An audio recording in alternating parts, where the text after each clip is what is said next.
dudağında. Yenə dəniz qırağında, hər öz kef damağında. Mənsə hey göz yaşlı, odur gözümün qabağında.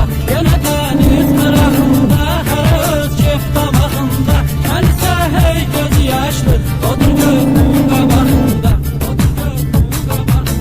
Ne ümid var, ne güman var, geri dönsün geden aşık. Gələcəkdir ansızla, mənə bir gün gələn aşık.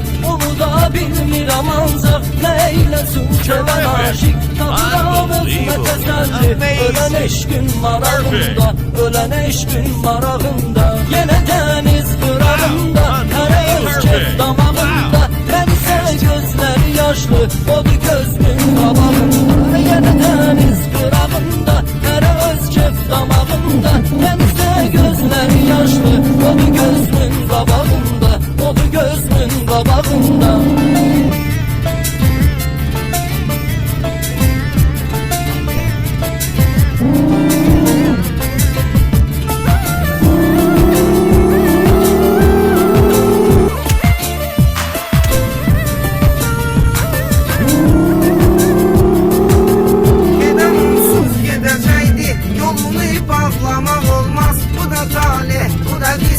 Gedəni saxlamaq olmaz. Gözümün yaşı yanmır, bu qədər ağlamaq olmaz. Nə qədər ki göz yaşım var, onun olsun yanağımda, onun olsun yanağımda. Yenə dəniz qırağında, hər öz kef damağında. Mən isə hey gözü yaşlı, odur gözümün qabağında.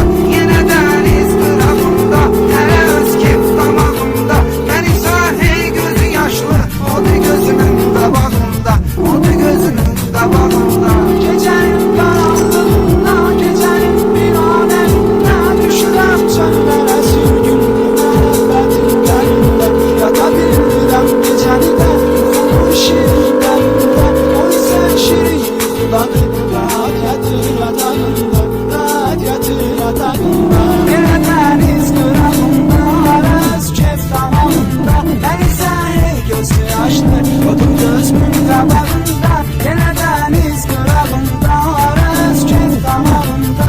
Mən isə hey gözü yaşlı, odur gözümün qabağında, odur gözümün qabağında. Dəli sevdaya düşürsə, sevir insan çəkir əziyyət. Bitirən yarını çoxdur, çəkir idran, çəkir əziyyət. Kimi xoşbəxt, kimi bədbəxt, belə hər yan çəkir əziyyət. Bu elə bir ateşdir ki, yanırıq eşq ocağında, yanırıq eşq ocağında. Yenə dəniz qırağında, hər öz kef damağında. Mən isə hey gözü yaşlı, odur gözümün qabağında. Yenə dəniz qırağında, hər öz kef damağında.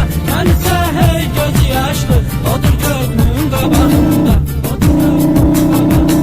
Nə gecəm var, nə gündüzüm, üzümü görəndə yoxdur. Gəzirəm, axtarıram mən, yerini biləndə yoxdur. Nə soraq var, nə adım var, nə xəbər verəndə yoxdur. Belə vəsf eylədi şair, səni yazdı varağında.